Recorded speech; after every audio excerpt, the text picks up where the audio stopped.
What's the weirdest, the strangest or most crazy, unusual report?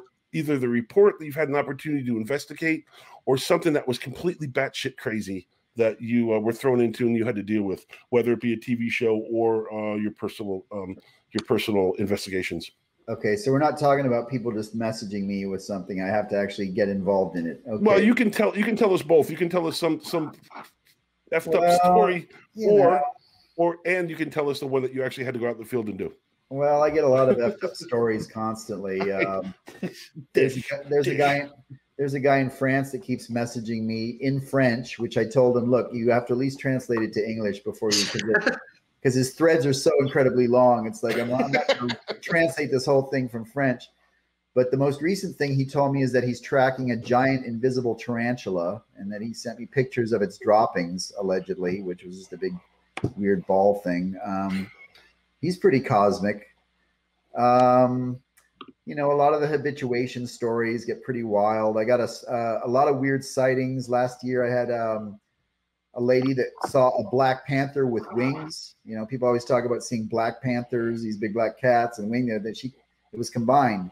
So a lot of those kinds of, and I'm always respectful. I don't disregard people or question their integrity or credibility, but it's just pretty far out.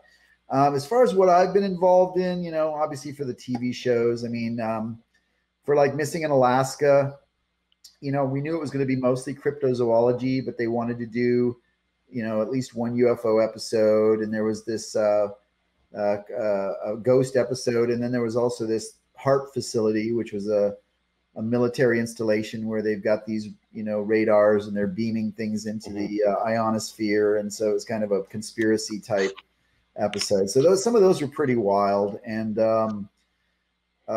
actually my most embarrassing moment on television. Oh, here we go. Perfect. Everybody start recording now. They convinced us, and believe me, it was a pretty brutal. I was fighting with the producers a lot. This was a pretty brutal fight. But one of the producers, who's a complete sweetheart, so maybe that's why she won in the end, wanted us to put on tinfoil hats when we're flying around in this helicopter over HARP.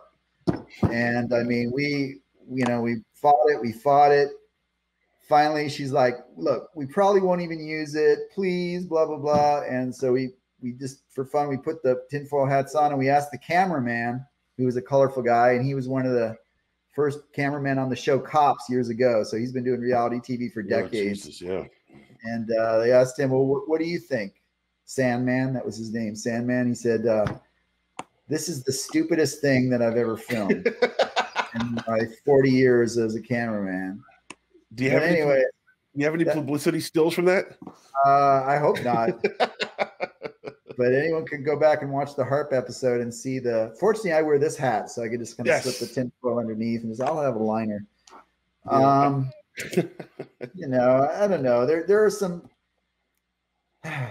there's always kind of a give and take in television. And I know that a lot of people would think that it would affect your credibility and integrity, and it can. But I always try to hold the line. I always try to stand up for what I think is right. But the bottom line with any television show, and keep in mind that a TV show is usually being paid for somebody at a network that's investing, millions of dollars. So It's their call. It's their millions. It's their call if you want to be on the show. And it's entertainment. So it's there you go. There you go. And you want to present as much good information and thought-provoking information, but ultimately no one's going to watch a show, or at least this is the way it's been explained to me, because I've been trying to do a show about information for years. And people just don't want just information. It's got to be, kind of entertaining too. So, you balance those things out. Now, again, not to drop a name, but, Jeff Meldrum, he's gotten some criticism because he's appeared on some he's laid some eggs on some, not he hasn't, but some of the shows he's been on, and he doesn't even watch the shows. He doesn't really watch television, but he'll do the shows. Someone once asked him, like, why do you go on all these stupid TV shows, And he said, well, if I don't do it, then they're going to put someone on that doesn't have as good information as I have.